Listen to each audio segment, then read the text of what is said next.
3, 2, 1. Red 5, tout est paré. Vous êtes la crème des pilotes de l'aéronaval. J'appelle pas ça voler, j'appelle ça tomber avec panache. J'ignorais que tu savais piloter un avion. Piloter, oui. Atterrir, non. Like Galactica know, we have a problem out here.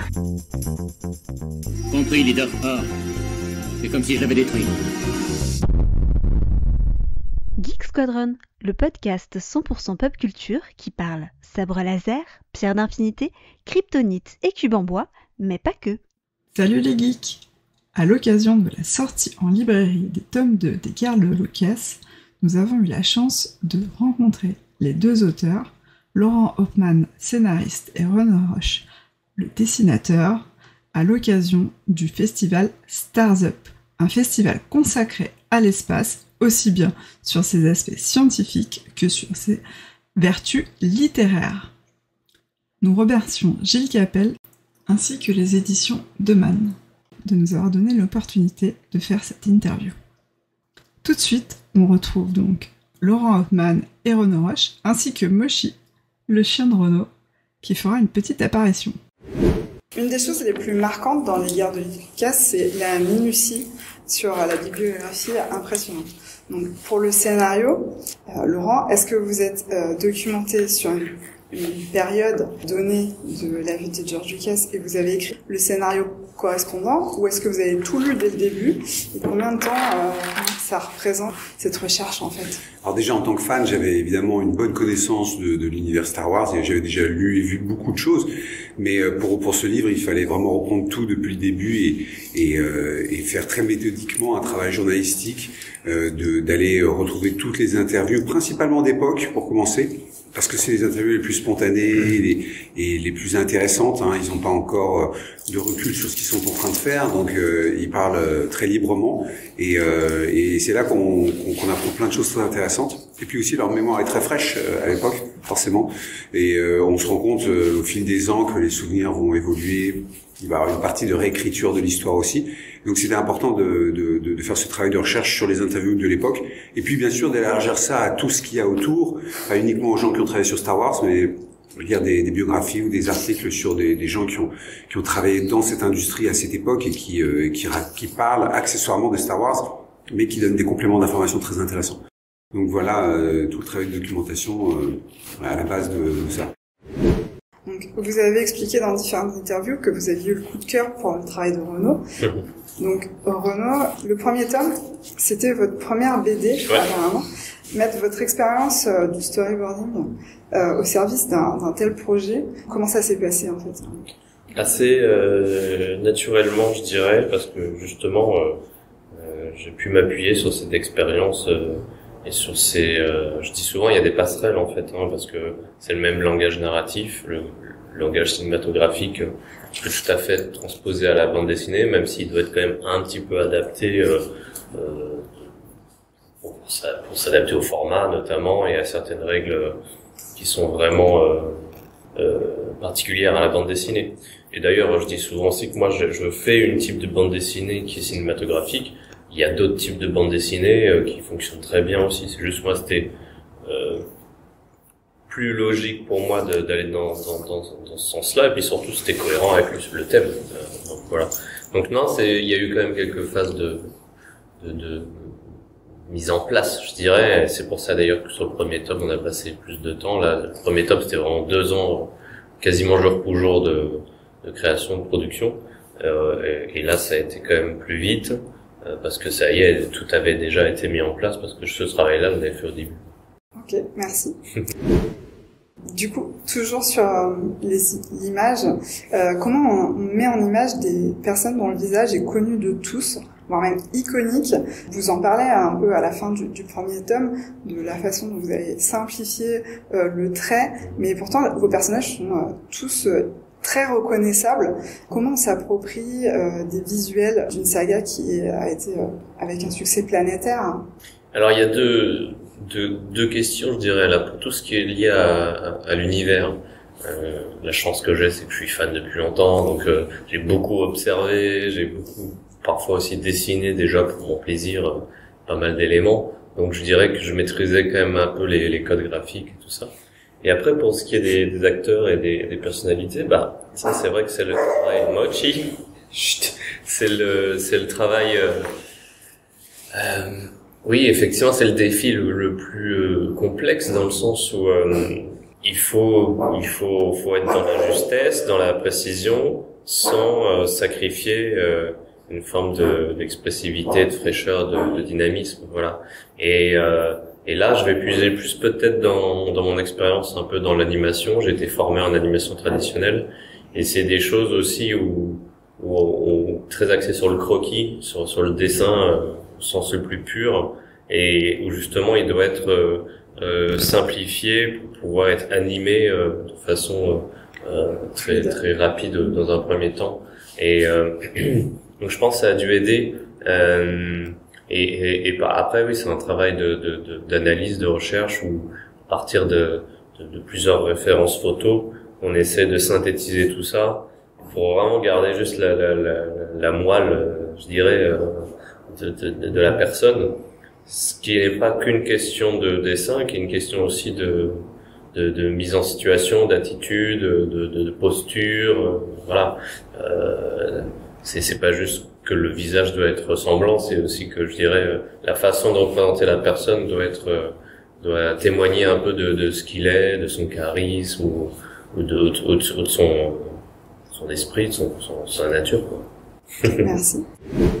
Renaud, il y a beaucoup de cases d'expression de personnages sans dialogue. Est-ce que vous pouvez nous parler du processus de passer par l'image plutôt que par le texte? Bah, ça c'est presque une règle obligatoire, je dirais. Dès qu'on peut, c'est mieux. Enfin, c'est bon. Il y a cette célèbre maxime show don't tell qui dit souvent à Hollywood et tout ça. Et c'est très vrai en fait, c'est-à-dire que il y a rien de plus agaçant, que ce soit dans un bouquin ou dans un film surtout, quand il y a une explication de texte de ce qui pourrait être montré, soit par la situation elle-même, soit juste par la puissance visuelle, quoi. C'est quand même des arts visuels à l'origine. Donc quand c'est possible, effectivement, donc souvent ce qui se passe, c'est que quand je reçois le script de Laurent, qui est déjà très détaillé, découpé par case, mais c'est vrai que moi, quand après je fais ce travail d'adaptation et de mise en scène en image, on se rend compte souvent que bah oui, tiens, tel dialogue est peut-être pas indispensable ou tel récitatif. C'est bien de les avoir au départ parce que ça me guide et ça m'aide à construire tout ça. Et puis c'est vrai que dès qu'on peut un peu alléger, on le fait en général. Puis des fois, j'ai pas de place aussi sur certains endroits. Donc je dis bon, peut-être que c'est pas indispensable ici. C'est vrai que ça marche que quand le dessin est très expressif aussi, ouais. Et que c'est bien mis en scène, tout ça. Et on se rend compte au dessin qu'effectivement, c'était pas la peine de repréciser que par exemple le personnage là était pas mécontent, stressé ou je sais quoi. Si on le voit. Oui, et puis ça permet de trouver des solutions des fois un peu plus originales que ce qu'on pensait. Donc c'est intéressant. Pour vous deux, la force des 2 tomes, c'est de raconter ces épisodes de manière très fidèle, tout en étant une histoire très fluide avec un excellent storytelling. Comment vous avez trouvé cet équilibre entre documentaire et roman graphique? Oui, c'est une bonne question. C'est une histoire qui est menée et conduite par les personnages, sans doute plus que par les actions. Il y a George Lucas qui est au centre de cette histoire et on s'identifie vraiment à lui parce que c'est un personnage attachant qui a ses petits travers. On comprend bien sa personnalité, on comprend bien comment il fonctionne et donc on le suit dans l'aventure et on va voir cette succession d'événements et principalement des obstacles qui vont lui arriver, mais on le voit à travers ses yeux. Peut-être que c'est une des raisons pour lesquelles le récit fonctionne, la narration fonctionne parce qu'on s'identifie à lui et on le suit dans cette aventure. On sait toujours où on est dans l'histoire. À chaque moment de l'histoire, on sait quelle est la prochaine étape et ce qu'on attend de ce que lui attend et par conséquent ce que nous on attend de voir. Donc c'est peut-être ce fil conducteur à travers ses yeux tout au long de l'histoire. Je sais, j'ai rien à ajouter.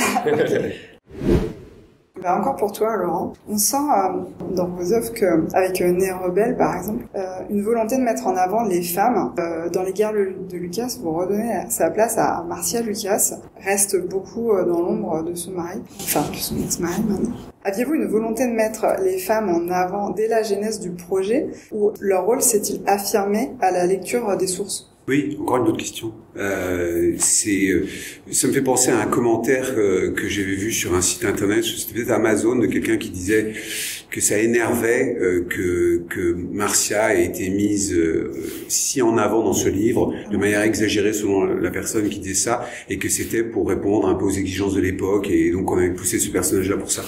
Rien ne serait plus faux, parce que dans cette histoire, il y a même pas de volonté de se dire il faut mettre une femme en avant parce que c'est la mode. C'est juste que quand on regarde cette histoire, quand on regarde ce qui s'est réellement passé, on voit qu'il y a ce personnage central incontournable, et ne pas en parler, ça serait trahir la réalité. Donc il n'y a pas d'agenda féministe ou de volonté de faire ça. C'est juste que c'est un personnage central, et en plus c'est un personnage qui fonctionne en contraste de George Lucas.